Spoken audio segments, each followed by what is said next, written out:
So, Frank, how's New Jersey these days? Well, New Jersey is like Antarctica at this point. It's very frigid. A lot of ice and snow everywhere. But other than that, it's Jersey. There's nothing else like Jersey. It's one of the greatest places in the world and a very weird place as well. The Garden State. Yes, absolutely.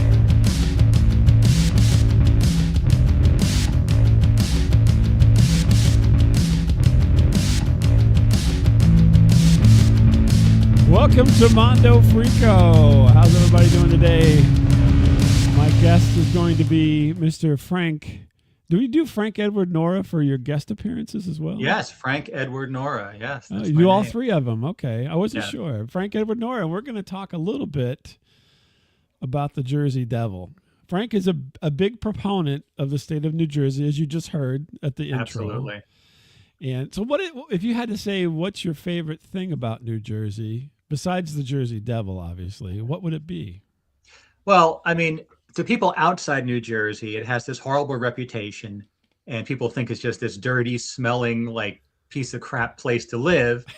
But when you're here, you understand, first of all, it has pretty much everything. It's like if you took the entire United States and sort of crushed it down into this tiny, tiny, tiny area. New Jersey is that. So we have like the mountain lands in the north with people who are hunters, like out west. Down south, we have these weird pine barrens, which we're going to talk about, with these weird, like hillbilly type people. We have cities, we have seashores, we have everything. And it is by far the most densely populated state in the United States. But beyond all that, so people that are here generally love New Jersey because you get to know all the roads and towns and areas. It's almost like driving through different dimensions. They're so distinct. Like I would take drives even down to where my parents used to live, and each of the different ways I could go had such a different feeling. And I don't think I've ever seen that in other places. But beyond all that, there is just this weird sense of strangeness and greatness that is very hard to pin down and put into words that exists here in New Jersey. And everyone knows about it. You know, there's that magazine, Weird New Jersey, that very much touches on all of that stuff. But it is something of a magical place. And the fact that everyone looks down on us just makes us more, makes us love New Jersey all the more. In fact, there's the New Jersey Hall of Fame opened recently in the American Dream Mall, and they have a whole movie about that aspect. It's about New Jersey overall, but about how people in New Jersey, take that as a mark of pride. And of course, as we're going to talk about, we have the best state monster of any state. We have the Jersey Devil. The best state monster, of Yes. course. And it's certainly a different monster, I would say. Yes. Definitely. Well, if folks don't know, Frank has a show called The Overnightscape that's been going on now for 24 years. I couldn't remember. It was like 23. 24 years. 23 years. 23 years? Okay. Yeah. And you can catch it at the overnight. I misspelled night there. Dang it. Overnightscape. I forgot the T. The overnightscape.com. Yeah. Yeah. There we go. That's more like That's it. The overnightscape.com. And so I've been listening to Frank for 23 years now. Yeah. Pretty much. I think I caught you really early on. So, you were doing what was it called before that? You were doing a different show. Well, you were kind of doing a bunch of different things prior to the Overnightscape emerging, and I remember I listened to that stuff and contacted you way back when. What was it called? And we were there right at the Bluffcosm. Yes, bluffcosm.com was my first internet radio website. Yeah. And then when podcasting started, I actually took your XML feed to make my XML feed. That's right. We both started we were some of the first podcasters, you and I. I know. Isn't that crazy to think about? It's been, So we just entered our 27th year of doing the show, the Static Radio. And then I'm doing this thing here, it's goofiness here, Mondo Freako, that actually appears on Static Radio as well. But but it's been a long time going here. It's amazing. I'm trying to decide, if it's, I like to think of it as something that's been really, really good and positive. But then I also think about, like, gosh, I've been doing this for 27 years. Is there something wrong with me? You know, you got to ask yourself these things. I don't know. I ask myself that all the time. What is going on with this stuff? But, you know, I have faith in the people of the future that they will discover our works and enjoy them on into the far future. Yes. Yeah, let's just do that. Let's go with that. But I mean, it's been an interesting ride, and you and I actually did a thing on another project called Priorcaster where we talk about all that stuff. So yeah. But here on Mondo Freako, we talk about weird things, and I think let's just go into the quiz, shall we? Yes. Quiz. Quiz. Quiz. All right, so we're going to go into the quiz on the Jersey Devil. I'm going to ask you 5 questions. They should get harder as we go along. So the earlier ones will be easier. The later ones should be harder. And it's multiple choice. So you wait for your choices in case. All right. First question. Where is the legendary home of the Jersey Devil? Is it A, the Pine Barrens, B, a slightly damp corner of the Newark Airport baggage claim, C, the Appalachian Mountains, or D, the Great Dismal Swamp? That would be A, the Pine Barrens. All right, you got it right. These are easy ones. You also mentioned the Pine Barrens already. Yes, already, right? Yes. So as we move along here, get a little tougher. What is the most commonly cited number of children that Mother Leeds had before the birth of the devil, the Jersey Devil? Would it be A, 8, B, 10, C, 12, or D, 47, but 45 of them were just very enthusiastic squirrels? That would be C12. Oh my gosh, this guy knows it all. The 13th child, yes. Was the devil. Yes. All right. 2 for 2. Frank is killing it. All right, so let's move on here. Number 3, the period of most intense sightings that brought the creature national and international attention occurred over a single week in what specific month and year? February 2012, when he lost his car keys near a Wawa, July 1890, January 1909, or December 1855? I'm going to have to guess 1855. Going with D, 1855? Yeah. Oh, I'm sorry, Frank. It was January 1909. You were very close. Ooh. Okay. Very, very close, right? I mean, they're all old. I mean, the Wawa one was obviously out of the... it was not anywhere near it. So, okay, well, you're 2 for 1 now. Still going to win it, I think. So, in 1909, one of the most famous reported encounters involved a postmaster and his wife. In what specific town were they claimed to have been trapped in their house while the creature circled outside? Was it A, Trenton, B, Gloucester City, or if I said that correctly, C, Atlantic City, D, Freehold, or E, inside a hollowed-out artisanal cheese wheel? I would have to say Gloucester City. Oh, Gloucester City. You want to change your answer? Or you think that's it? Final answer. All right. Gloucester City. So I came close to saying it correctly. So that was right. All right. So you got 3 for 1. You're doing fantastic. You're gonna win now. This is inevitable. You're in the Super Bowl. Can we say that? We can't. If we're saying it about monsters. The big game. Yeah, we gotta say the big game. Okay. The historical non-supernatural Leeds family in New Jersey was significant. Which of the following is true about Daniel Leeds, who founded the family's presence in the state and whose almanac printing business may be related to the legend? Was it A, he was a famous Quaker abolitionist who fled the state? B, he was a prominent early New Jersey almanac printer who was in a political and religious feud with the Burlington Quaker establishment? C, he invented the Taylor ham versus pork roll debate just to annoy people? Or D, he was an explorer who first mapped the Pine Barren regions? That's a mouthful there. I think the answer is B, B, he was a prominent early New Jersey almanac printer who was in a political and religious feud with the Burlington Quaker establishment. Yes, final answer.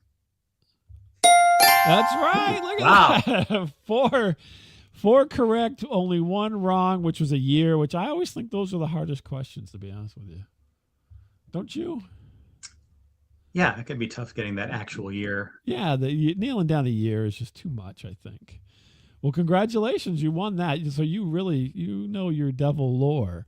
A little bit. Let's take a quick break, and then we're going to come back, and I'm going to read a little story, and then we're going to talk about it. Here we go.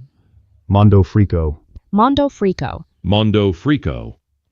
Mondo Freako, that's what you're listening to and watching right now. So here's a quick story about the Jersey Devil, just to give you some background in case you didn't know. The Jersey Devil is a legendary cryptid said to inhabit the remote pine barrens of southern New Jersey. The most popular version of its origin story dates back to 1735 and revolves around a woman known as Mother Leeds, often identified as Deborah Leeds. Having already given birth to 12 children, the distraught Mother Leeds supposedly cursed her 13th unborn child in a moment of frustration, exclaiming, "Let it be the devil." When the child was born, it was initially a normal baby, but it quickly transformed into a monstrous creature with a horse-like or goat-like head, bat-like wings, cloven hooves, a forked tail, and a generally grotesque appearance. Growling and screaming, the creature killed the midwife and some of its siblings before escaping up the chimney and flying out into the pine barrens, where it has supposedly been lurking ever since. The creature, sometimes historically referred to as the Leeds Devil, is most commonly described as a bipedal kangaroo-like beast that moves quickly, hops, and emits a terrifying, blood-curdling scream. Over the centuries, the Jersey Devil has been blamed for everything from crop failures and livestock killings to simply terrifying locals and visitors of the Pine Barrens.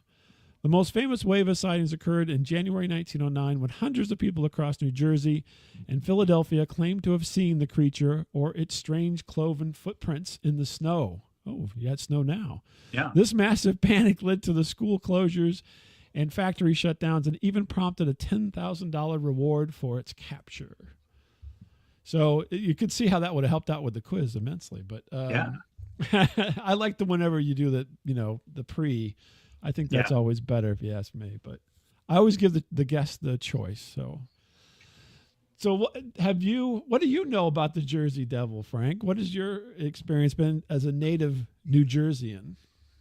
Well, it's something you always hear about, and there's in New Jersey, even though it's very small geographically, the North and the South, it's kind of like we here in the North really don't really visit the South very much, and vice versa. And they wanted to secede at times, and we were like, let them secede. So it's a South Jersey phenomenon, and I'm more from, well, I guess you could say originally from Central Jersey, now in North Jersey. So it's felt like something that was far, far away. And I don't think I've ever actually been to the Pine Barrens, but it's such a big part of our state identity, right? Because I do think it's one of the best monsters, because, most states, so many states have Bigfoot, which, it's shared by many states. Right. There's Champy up between Canada and New York, but again, they're sharing it. We have chupacabras in West Virginia, which has so many, which I went to last year, has so many cryptids. Oh, yeah. They have a lot of things there. But Jersey has just the one big cryptid, and it's named after the state, and it's unique. So we have great pride in our Jersey Devil, and of course the hockey team named the Jersey Devils after the Jersey Devil, and it's something that is just always a part of the legend of New Jersey. Yeah, the hockey team. There's no other hockey team that I know of named after a cryptid. No, other than those sort of like minor league baseball teams. No, well, I'm talking National Hockey League. Right? The top level teams. Yeah, I don't think there's another. There's no big feet, Bigfoots. Yeah. Yeah, I don't think. Yeah, and that's quite an accomplishment, because the Devils have been around forever, as far as I know. I can't even remember when they started, but yeah, it's been around a long, long time. So that's something. So do you think that this, because you have a kind of like the Jersey Devil is only in New Jersey, right, and only happens usually around the Pine Barrens and stuff like that, do you think that it is more animal or more supernatural or paranormal? Well, my theory about the cryptids may be a little different than other people's because I think a lot about interdimensional geometry or higher dimensional geometry. Mm-hmm. So the idea is that we live in a three-dimensional world, but in theory, there could be another three-dimensional world stacked on top of this one in the fourth dimension, and there could be doorways between these worlds that could exist. So we're very close. So let's say we might be 2 millimeters away from a whole nother three-dimensional world. Mm-hmm. And there could either be standing gateways or different animals, creatures, or beings could naturally be able to cross over to this between the two worlds.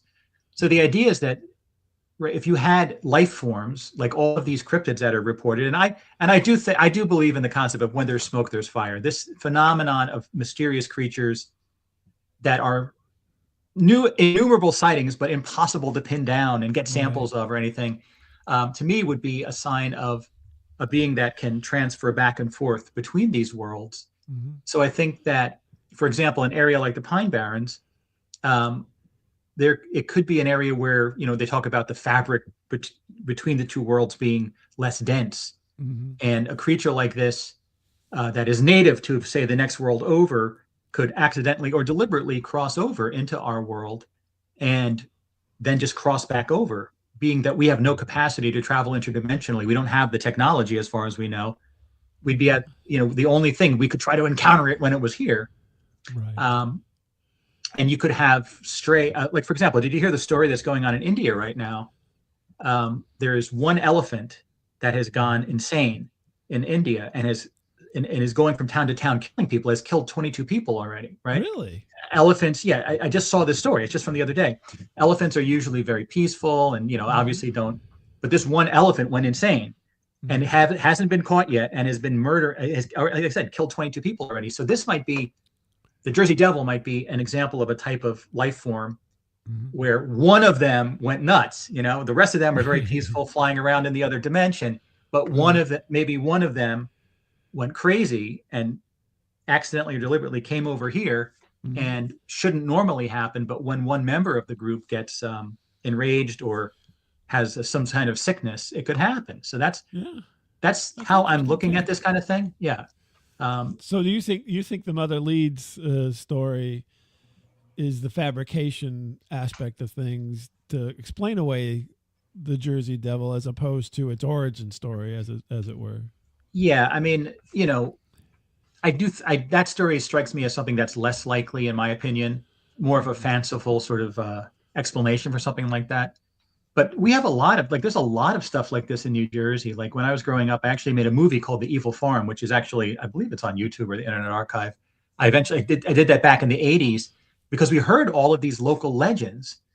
There were things like the glowing grave, like you pass this graveyard in the middle of the night, this one grave starts glowing like super bright. Mm-hmm. There was the pig woman's castle in Raritan, New Jersey, where this half woman, half pig lived there and killed people. And we had the Devil Tree, which is one of the biggest things right near where I grew up. It's still there. Mm-hmm. It's this evil tree. And they turned it into a park at one point, and everyone tried to destroy the Devil Tree. Last time I went there was a few years ago. There are these axe marks in there, burn marks. You just cannot destroy this tree. And it was just like evil tree. So I made up my own fake one called The Evil Farm, right. But even back then in the 80s, and I don't know if it's like this everywhere, just all of these weird myths and legends of these things that are happening. So maybe the fabric between the worlds is less dense here in New Jersey.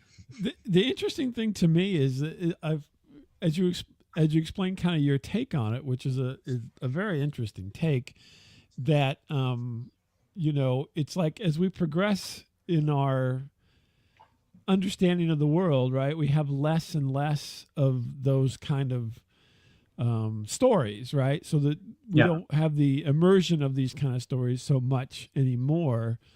I'm trying to think of something that would be more contemporary. I guess Slender Man might be something that's more contemporary. I don't know. I'm trying to think of one that's better. I don't really. Yeah, Slender Man feels to me like something that was always sort of fictional. That sort of people became obsessed with.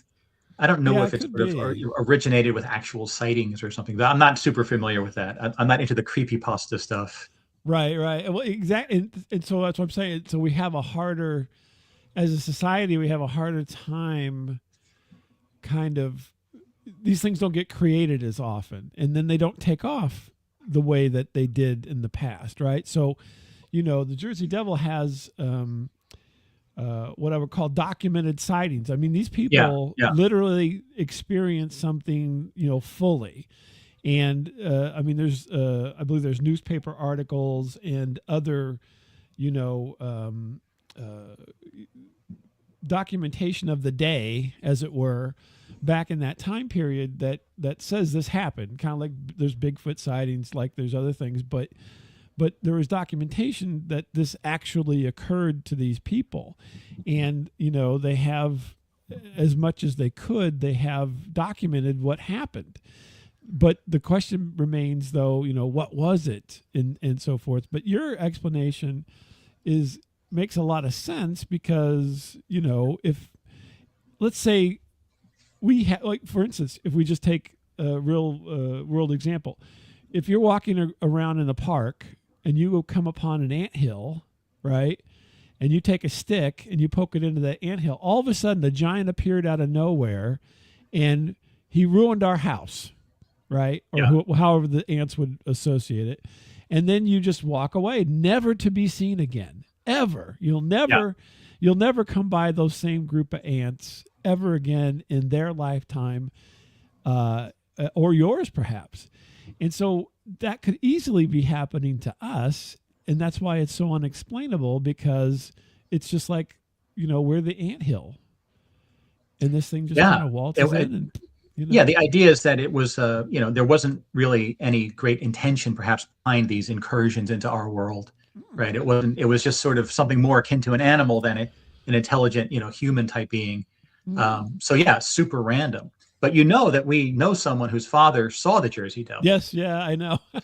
So there's been many hosts on my podcast network, the Overnightscape Underground, and this one guy, Brian Jude, who hasn't been around on our channel for many years, but apparently his father saw the Jersey Devil, I think, going out to his car one morning in the driveway, and was face to face with this creature that I believe matched the description of the Jersey Devil, which does sound a lot like a dragon as opposed to anything else. If you really look at the descriptions, exactly. Yeah. More than they're and saying, it has a horse unlike head. Any other cryptid, unlike any other cryptid, it doesn't sound like anything else. Yeah. Skunk ape is a Bigfoot. I mean, it wood seems booger like is a Bigfoot. Yeah, this one seems like it has a horse head. Well, that's kind of like a dragon. It has leathery wings. Well, that's kind of a dragon. Like, so, but anyway, apparently he saw this thing. I don't know. Apparently, I don't think it must have run off, or he ran off or something. But apparently Brian Jude has been part of Jersey Devil groups hunting the Jersey Devil for many years now. So I don't know if they ever made any progress, but it's just interesting that we know someone whose father saw the Jersey Devil. So right, yeah. So I mean, it's like that six degrees of separation. Yeah, so you got like it's a few degrees, I guess. You to Brian, and then Brian to his father. Yeah. So and that was not. I'm trying to remember, because I remember him telling the story on a show back in like the late 2000s. Yeah. And so I don't think it was. I mean, it was like in the 80s or something. It wasn't that. I mean, it wasn't like in the 20s or the 10s or something. It was like in the 80s or something. So, which is a long time ago now, but not as long as not as long as I think. But yeah, which is interesting. So it's not like it's ancient history or anything like that. It's within a generation. So that is wild. And I would say that my theory is somewhat supported by the somewhat maddening, like, promises of UFO revelations that the last couple of years, right? It almost felt at one point, what was it, like a year or two ago? It felt like they were finally revealing stuff and showing footage and everything, and then it all kind of went away. Right. But they showed actual footage from the military of these orbs or these discs that were traveling at speeds that no known human technology could travel at, just instantly disappearing and then kind of reappearing, as if they're shifting, through higher dimensional space, which again is sort of what we're talking about for these creatures potentially. But this is actually, they actually have videos of things. I mean, I guess there's other ways things could disappear, just teleportation or whatever. But right. To me, that's how I, like whatever kind of but that's how I interpret it, that, there could be these other worlds very close to here, which would not be all that exotic if you actually knew about them, right? Or the mechanisms behind them. It would all be matter, energy, space, time, as we understand it, just a higher dimensional geometry. And I have a hypothesis, I guess I would call it, that because Mondo Freako talks about all these things, right? We talk about aliens, we talk about cryptids, we talk about paranormal, supernatural. I have this theory that it's all the same thing. So the even though everybody loves to categorize, right? We are a species of categorize. We love to catalog things. We love to categorize things as a human, and we constantly do that in our everyday lives as individuals, and then as a group we do it even more. And so but even though they're different, it may be the same phenomenon. It's just we encounter it in different ways. It's the whole, you mentioned the mad elephant, but it's the whole thing where the blind men touch the elephant, and one says he's skinny, one says he's fat, one says it wiggles, because we're never seeing it in the same situation or under the same circumstances, because it's all so random. And so, and we're not prepared, right? So we can't measure it, we can't, figure out what's happening. It happens usually so quickly that by the time it's over, we just go with our gut, right? Oh gosh, that was, this. But, well, in fact, I don't know, but that's an idea. Well, I do agree as a theoretical framework with the idea that it's all the same. And in fact, on my channel, there's a guy, Dave in Kentucky, who did a series called Sermons, interpreting the Bible, especially the early books, and then some of the Apocrypha, from more of a technological standpoint. So instead of these things that they're talking about were technologies and perhaps this interdimensional aspect. And if you look at the Bible in that way, it makes total sense, especially some of the parts that were edited out of the Bible, kind of like the book of Enoch, where the Enoch, who was, I believe, Noah's grandfather or great-grandfather, blatantly goes into a UFO and rises up into these weird other dimensions in something that was part of the Bible at some point. They're talking a flight in a UFO. So I do think that it's, and again, only in recent years have we had access to kind of like all of the ancient writings all around the world. I love reading, the Rig Veda, the ancient books, the Sumerian legends, South American legends, and they all tell the same story of this race of somewhat humanoid beings, though have more capacity than us, greater technology, larger, more powerful, and their relationship with the humans. How could it be that every society on Earth is telling this same story? And I've never heard of like some sort of grand comparison of all this ancient literature to see what's common between them and these civilizations that should have had no contact whatsoever. We're talking about civilizations that are continents apart and millennia apart, all telling the same story. So my view is that for some reason, we here in this world are not allowed to know about these other worlds. We're not supposed to know about these other worlds. That's why any time we see a UFO or one of these creatures slips into our world, it's a mistake. It's not something that was meant to happen. That's why they're so relatively rare. Could be. Well, having seen a UFO in broad daylight, I don't know that it was a mistake. Now, and I don't know if you know this story or not, I'll do it real quick. Back in 2005, I was out in the yard playing with my kids around 4:00 in May, which is broad daylight. And I was showing my kids planes going overhead because we happened to be in the flight path that day of planes, and they like to see that. And I look up and I saw a metallic sphere, fly over my house from horizon to horizon that far I could see in less than 30 seconds.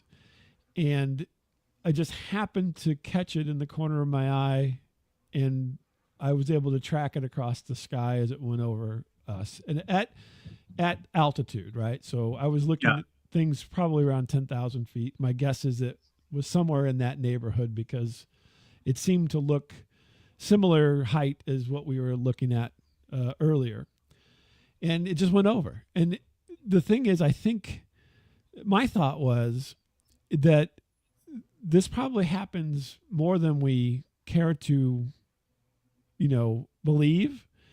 And you just have to be there at the right time, looking in the right place at the right time. It's not like, now where we, have planes going over every day all the time, but, maybe there's only whoever was flying that. If it was a robot, I have no idea. If was anybody in it, I have no idea.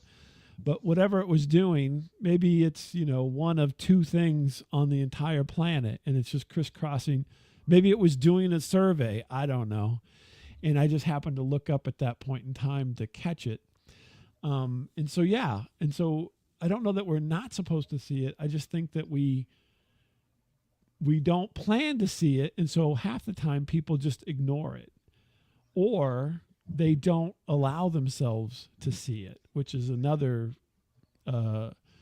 issue. I think there's also, and I don't know what it is exactly, but there is the general population, I think, mostly ignores all these things. And so that's why it doesn't happen to more people.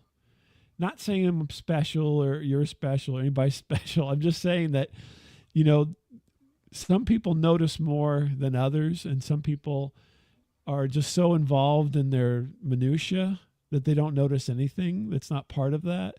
And I think that's where some of this lands. I think, do you remember there was a documentary that was real big about 20 or 25 years ago called What the Blank Do We Know? Do you remember that one? I vaguely remember that, yeah. So I know I watched it. I don't remember much of it, but they had the one scene where it was in Hispaniola, I think, when the first European ships were arriving. Mm-hmm. And they said that, and I don't know if this was based on reports or just there was theories, but that the natives that were there could not, even though the ships were right in their field of vision, they could not see them. Mm-hmm. Like it was something that they were not at all familiar with. So only one of them was able to see the ships. And then when this person said, no, touch them on the shoulder, look out there, then they were able to see it. So the idea is that there could be things that are right in front of our eyes that we don't see or perceive or acknowledge at all, because they're things that we don't. So you could say that there could be a lot more mysterious things in our fields of vision that we simply cannot acknowledge or see due to some aspect of perception. Yeah, I think so. Well, I mean, we're constantly, and even now more than ever, we're constantly surrounded by radio waves. Everybody's got a Wi-Fi router in their house now. You're surrounded by this thing, transmitting and receiving radio waves constantly. Yeah. And then you have your cell phone, same kind of thing. When the cell phone goes, there's constantly stuff going around. You cannot see any of it, right? Because we're not built to perceive that. And if we were built to perceive it, it would probably drive us incredibly nuts to have that happening constantly. And so I think, some of it just gets blocked because we do have an advanced filtering system. Have you ever heard the thing where you never see your nose unless you really try, but your nose is always in your field of vision? Well, there's also the blind spot test. If you find them online, when you do it, you realize that you're not seeing what you're really seeing. So, for example, each of us on either side of our field of vision, there's a spot where whatever the back of the eye is, whatever, there's a thing there that you can't see, but your mind fills it in.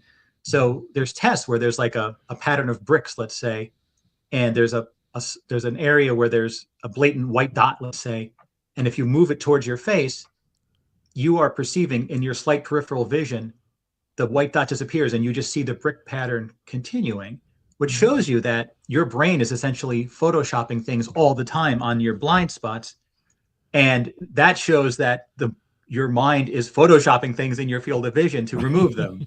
Right. So exactly. That's it. So it's a very simple thing that you could see yourself, that you're not seeing what you're seeing, right? We're seeing, like, the light goes into our eyes and then it goes through a process of interpretation. Mm-hmm. So you might say if there's a thing, like if your brain was programmed, oh, edit out all of the weird creatures that are floating around, then you'd never see them. Right. And it almost catches you off guard in a way. I think that's an interesting thing. But so let's we're going to meander back. We kind of got off a little bit. Let's meander back to the Jersey Devil itself. So you're thinking that it probably is something that comes from a possible another dimension. And I love the thin spots in the veil, which that is totally, as you were talking about it, that's totally. You mentioned Photoshop, from working with editing of graphics and so forth, because everything's layered, right? And so there's an infinite amount of layers that can happen. So why isn't there an infinite amount of layers in our reality, right? And so it just kind of comes in and comes out at will, perhaps by accident, perhaps, we don't know yet. But so you think it's a creature still, but it may be an other dimensional or other kind of worldly in a way creature, as opposed to something that was born in this one. Am I getting that right? So I'd say when you say another dimension, it sounds very exotic, but it would be just in theory another world just like this one, just with different stuff there. And the idea of how does it go back and forth? I mean, I do think that all life forms, us included, have a higher dimensional aspect to our own bodies, but for some reason we don't know how to sort of move in this higher dimensional way. I think it would be totally in the realm of possibility that a life form, a creature, an animal like the Jersey Devil could just have a capacity to perceive where the fabric is less dense and to go through. It's just simply to, the idea is that if we're already 4-dimensional or 5-dimensional physical bodies, right, you could imagine there could be any number of ways to sort of propel yourself in a 4 or 5-dimensional direction. We lack that, because I think that for whatever reason, we're sort of meant to be, we're meant to stay here in this one particular world. We're not meant to explore other worlds just yet as a species. But for these other beings, I think it would be completely possible. And again, if you were able to sort of see it all, understand the whole process, there would be nothing supernatural about it. It would simply be part of nature that we're not familiar with. So nothing magic or shimmering doorways. It would all be quite understandable. So if you had the opportunity, if I could tell you tomorrow, I'd say, Frank, I'm coming over. We're going to run down to the Pine Barrens and we're going to see the Jersey Devil. Are you in? Absolutely. I would love to see something like that. I've had a lot of weird experiences, but I have not seen an actual cryptid with my own eyes. Yeah. Or I don't think I've seen a UFO with my own eyes either. There was a few times. I think I may have seen one of the drones from New Jersey we had a couple years ago. The Jersey drones? Oh, wow. I may have seen one early in the morning. But my hairdresser actually saw a line of like 40 drones pass over her house. Oh, wow. Like real low? Yeah, like a line of 40 of them, each one the size of a small car. Oh, wow. And that whole thing. Just, again, you talk about these phenomena that happen. Who even talks about the drones in New Jersey from just a couple years ago? I think it was 2024 that all happened, if I'm not mistaken. It was actually. That's how Mondo Freako became a thing, was talking about the Jersey drones. That's what hatched the idea for doing this, was when the Jersey drones showed up. Partially, there's other things involved, but that was one of the big first. And there were explanations promised, and the explanations were, if you recall, the explanation from the administration was it was a mix of hobbyists and military, and that's it. Like, they didn't go into any detail. Well, but I don't know that I can't buy a small car drone. Yeah, it's not a hobbyist thing. That a drone like that is corporate or military. There would be there's no hobbyist level at that. Yeah. I have 2 drones. One is very, very small, and the other one is probably like an RC car style, size, area, not that heavy, but and so you can't. I mean, getting anything much bigger than a box is, your standard shipping box is. I mean, that's not in the realm of personal ownership. They don't want you to, you know, there becomes a whole other issue whenever people can pick up small children with a four rotor device. Then they don't really like people to do that. So yeah. The other thing about the Jersey Devil that comes to mind is, for many years, the way I viewed the Jersey Devil was, it must have been in a book somewhere. They took an illustration from Alice in Wonderland or Through the Looking Glass, one of those books. It was Sir John Tenniel's version of the Jabberwocky. Oh yeah. Which that was the image I had of the Jersey Devil, which is actually similar. It was sort of bipedal with the wings and sort of the head on the long neck. And I just found that strange, that I don't know where that originated, but it seemed like the Jabberwocky, which was an imaginary creature, like looked a lot. And that's the question, was, I guess, Alice in Wonderland was written before or after the Jersey Devil stuff started to be reported? Probably afterwards, right? I think afterwards, yeah. Yeah, mid 1800s maybe. Offhand, I'm trying to remember. 1830s, 1840s, maybe. I don't know. I need to look it up. But yeah, so that vision, and I would have to look up the illustration, but that's how me, and I think a lot of other people, because I think it was in a book that said this is what the Jersey Devil looks like, but it was the Jabberwocky from 1865. So it was probably very similar time. So I don't know if Lewis Carroll could have been inspired by the stories of the Jersey Devil, or I don't know. It would be Sir John Tenniel, because I don't think in the Jabberwocky poem he doesn't really describe the Jabberwocky. So the illustrator would have been the one who would have decided what it looked like. Yeah. Jabberwocky poem was written in 1871. Okay. Whimsical language and so forth. Yeah, interesting. But it's kind of interesting. You're right, because I do remember that the look of the Jabberwocky, and that it does have some, it looks kind of like the Jersey Devil in a way, I suppose. Yeah. And then there was a movie by Terry Gilliam called Jabberwocky with Michael Palin and Terry Jones, I think. Yeah, vaguely remember that. And they have like a life-size, this huge Jabberwocky creature in it that they were fighting or whatever. So yeah. And then I think, being that the description of Jersey Devil is very much like, again, similar to a dragon, and how dragons are, perhaps you could say, are like a cryptid from history, where it seems like so many cultures have reports of dragons and histories of dragons. Even in the Chinese zodiac, dragon is one of the animals, and all the other animals are real, like an ox and a goat and a dog. Right. But then there's a dragon, And there's a dragon just stuck on there for good fun. Yeah. So, what is up with that? And were dragons something that were commonly seen and then somehow all disappeared?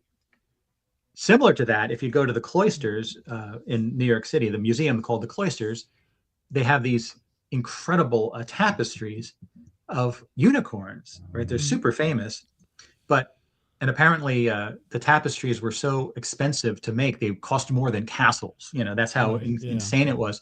But they show all of these really specific looking unicorns, which are sort of like very sort of thin horses with the one horn, and how people were hunting them. Like, why would these people spend what the equivalent of like $1 billion today to make a tapestry of this thing that's just completely fake? Like a figment of your imagination. It doesn't make sense. Well, and the way you just said that, it reminds me, it's like we talk about things going extinct all the time and also being discovered. And so why can't this something that it couldn't have been something that was, real, maybe not all the magical properties of it, but something that was real and fairly, maybe they were on the edge of extinction, and that's why they kind of gave them all this magical properties, because it was something you didn't see every day. You know what I mean? So it's like, why I always get in this argument with people, not argument, but I always take the stand. It's like, why do you think everybody in the past are idiots? They weren't. True. They were just as smart as you are, given their circumstance. And actually, in a way, I would say they were smarter than we are today, because most people today cannot accomplish the things that were accomplished back in those days by the average person, right? So, people can't even have a garden and make it survive. You know what I mean? So it's like, All these people fed themselves, they clothed themselves, they made everything, and today we just buy everything. And so, really, who's smarter? And that's one of the arguments that academics make on all this stuff is, oh well, they're just a bunch of idiots and they just made up a unicorn. Well, that brings up a good point, because we do rely on the academics and the experts, the museums and things for what is real, right? And so the idea maybe they have recovered bodies of Jersey Devils, but it's been kept from the public. This all gets into conspiracy theory territory, but sure. I don't know if you've heard of this persistent stories all around the world of giants, especially giant humans that used to exist. And the idea that there was ample evidence and bones and histories of all this, but it has been suppressed. So if you can find this online, like especially the Smithsonian Institution, et cetera, has innumerable, incontrovertible evidence of giant humanoids in their archives, but for whatever reason are suppressing it, saying it never existed, hiding it or destroying the evidence. And that's the thing. I mean, if we rely on these groups, if there's a super rare thing, say there was a Jersey Devil body recovered, only if that group decided to reveal it to the public would we know about it. If they decided to suppress it, then we wouldn't know. Yeah. So it's so many. Yeah. It's so tough. It's so tough because we have proof. There is proof. I mean, you talk about conspiracy theories, but we have things that were conspiracy theories that have been proven to not be. Yeah. For instance, I was just reading an article. I know this doesn't have a direct connect, but after World War II, all of this famous and very expensive artwork was stolen during the war, right? It changed hands. It went from people who owned it to people who we didn't even know who they were at that point, because it just went underground, right? And the U.S. government had put together a plan to make modern art be more valuable, so that way they could, bolster the art value of art. And that's why Jackson Pollock became so valuable, was because the government, and it's you can go read about it. It really happened. They funded it completely, and they got all these people on board that were at the time would be considered influencers, is what we use today, to say this is the greatest art ever, in order to change the market so that these pieces of artwork that were stolen wouldn't have as much value. They basically snowed the world into believing that these artists were the ones that were the masters and not the Dutch painters and all these people from the past. And it came out that they really did this, and they pumped a bunch of money into it and got people to write articles and go on and have sales and basically totally changed a market. And it's like, I'm like, why? I mean, these things. I mean, I understand the reasoning was because a lot of bad people got a hold of a lot of really expensive things, and so they wanted to get rid of that element, so they crashed that market. But yeah, I mean, so if that's it goes true, to show how you can, this is a topic that's very near and dear to my heart, because I've always felt that a lot of this, contemporary art is kind of worthless. And people have been either intellectually bullied or brainwashed into believing that it has value. Right. But it just goes to show you, I think this is one of the more blatant examples, but there are very sophisticated techniques to change how people fundamentally perceive reality. Mm-hmm. And so the idea that, like people, used to be more curious about things. I don't think people today aren't really asking those questions anymore. When you looked at conspiracy theories in the past, it was all about asking questions, who's really running the world, what's out there. But now it's sort of devolved in the conspiracy theory world to just another branch of politics. And people aren't asking those questions anymore. So when it comes to things like cryptids or the Jersey Devil or anything, people need to be curious. And I also think that if you recall, I'm old enough that I lived in the pre-internet age. Me too. Always hungry for, when I was a kid in the 70s and 80s, always hungry for information and stimulation. And something to engage you, and you would have to seek it out, right? You'd have to, your parents would have all these old books, and we had the Encyclopedia Britannica from like the 1950s, and I would always go in there and look for stuff, go to the county library and just browse the stacks, look at old magazines. This was sort of like a lifestyle back then, and I think that stays with you for life. You're constantly seeking out information and asking those questions. But now with all of the internet and the phones and yada yada, the reflex, or to be curious or to search, I think, is a lot less. Yeah. And I think even though everything's available, you're right. Yes.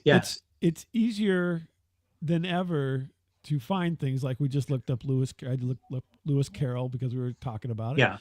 And it's easier than ever to do that, but people still don't do it. They wait for things to come to them. They don't go find things. And yeah, that is an interesting take on it that I really hadn't thought about, because you're right. It doesn't take anything to find it, but so just a small sense of curiosity. It just all goes to the theory related to Jersey Devil and other cryptids and UFOs and everything else, which is that these are phenomena in our world that there is at some level of authority a desire to suppress, so that the general public does not either know about it, or they know about it, but there's not enough evidence for it to be something that could be considered quote unquote real. And that we can see with these examples that it would be, the main thing to do would just be to throw people off the scent, get people to stop investigating. I've found that, one of my favorite topics is the nature of the world we're living in, which again goes into the theory of maybe these other dimensions and stuff. But I noticed something. Remember, a few years ago, everyone got into the flat Earth theory, right? Which I think is a natural place you get to when you're just trying to figure out, maybe this world is not a ball floating through space. Maybe it's something else. Thinking more interdimensionally, everyone that starts on that journey now encounters the first step is this flat Earth theory, which to me is asking the same question, but giving a kind of a bad answer. And I noticed like 80 or 90% of the people that had started on that journey of discovery got stuck on flat Earth and just believed it, and their investigation was over. Where did that come from? It just came out of nowhere in 2008 or something, or 2010. It was everywhere online. And it derailed these investigations. It's going to be the average person who has the mind for it that's going to be investigating. Again, cryptids, Jersey Devil, all these things are part of the questions. It doesn't seem like the world is exactly as it's been described to us, but these roadblocks are put in our way to derail the investigations. And so that's one example of something that seemed to have been deliberately set up to stop people from getting any further in their investigation. The interesting thing about that is that going back to that the art world, but to the government funds certain things in scientific endeavor. If you want to be funded by the government, you have to go with what they're asking for. Yeah. And I mean, it's not like $2. This is like billions of dollars. And so all of these folks run to that funding because they need it, right? That's how they continue their research and everything. But it's not on what they want. It's on what the government is going to fund. And so that controls a lot of scientific research is controlled by the government in a weird way through all of this grant money and so forth. Well, I mean, there's a movie that's quite controversial. It's made by Ben Stein, famous from Ferris Bueller and Win Ben Stein's Money, called Expelled, No Intelligence Allowed. And it's certainly very controversial. It's going to upset a lot of people, but it has to do with scientists that want to explore intelligent design as origins of life, and how they ran into what you're talking about, funding issues and reputation issues, where they weren't like super religious people who were saying, I got to follow the Bible. They're like, no, there's scientific avenues we're not saying it's true. We just want to explore this scientifically. And they were shut down at every angle. This is not something you can investigate. This is not a science that can be explored. Stop it. Right. And, whether, to me, science should not have rules like that. Science should go and explore everything. Science is the type of thing where if I discover something, it's not like, oh, you got to believe me. It's like, hey, the other scientists can reproduce it. and can show that it can be consistent. These results are consistent. So it's not something about belief. It's not something about, oh, it's dangerous because these scientists are exploring this. But if you watch that movie, you'll see that it's not just talking about this topic. Physics, I think, is another example where apparently, I don't know too much about it, but I was talking to someone that knew more about it, that this string theory took over physics, and it was a similar thing. You could only get funded if you were focusing on string theory, which has no practical experimental avenues to test it. But so it's the idea that other aspects of physics were not being funded. So this happens in so many aspects of scientific research where many avenues of research are completely shut down, and they should not be. That's not the nature of science. Right, exactly. You should come up with your hypothesis and see what happens, and then see if somebody else can get the same result. And then if we get enough of the same result, then yes, bingo bongo, we've got something that's real. But if there's things that those in control don't want people to know, they'd have to cut off any scientific research into it that was getting close, let's say. These all are very paranoid theories, but yeah. Well, you say that, but that's the reality. Is prior to the economic structure that we currently have, you could do that if you could sustain yourself, right? As a farmer or as a farmer's kid or something like that, and go out and look for the Jersey Devil, you would be able to do it, and because no one could stop you. And now we have this whole other thing that is happening where the government controls the funding, so you can't. I mean, in the economic situation, you cannot do that if you want to survive unless you have some other means, right? So there's somebody actually put it in the chat on YouTube. It says, like, asking for funding to investigate Santa Claus. They're being ornery here. F that noise. Let private funding from nut jobs fund those other nut jobs. But that's which is fine to say that. But the reality is that's the argument. They're not nut jobs necessarily. If you firmly believe there's a Santa Claus and you can run an experiment that says there's a Santa Claus, then why shouldn't other people be able to confirm that? And the other thing is, and I know I'm feeding into a bit of what Frank likes in a way, because I know him on the economic front of things. Is why do we have this economic system when it's clearly broken at this point? So, the realities are we could fund multiple different things fairly easily in a different economic system. Yeah. And it's just another example. Just search for the true nature of the Federal Reserve, and you'll go down a rabbit hole that no one says it's a conspiracy theory. It's all true, and no one contends. When you understand what's going on with the Federal Reserve, it's the most infuriating thing you'll ever know. Mm-hmm. And it's hiding in plain sight. So that's another rabbit hole people can go down. Yeah. And the Federal Reserve is not that old. No. They called it the Beast from Jekyll Island. What was it, 1912, 1915, something like that. Yeah. I'm going to look it up. See, look at this. We're going to do the quick work here. December 23rd, 1913. 13, okay, yeah. So it's not something that, because everybody just assumes that, it's just something that's been around forever. It's a great example of something where it's in plain sight. You hear about it every day, but most people don't understand the actual nature of it, which again is not being hidden. It's just probably way too complicated mathematically for the average person to understand. And people just don't investigate, Right. Don't care. Yeah. It's actually the Jersey Devil's older than the Federal Reserve. There you go. Yeah.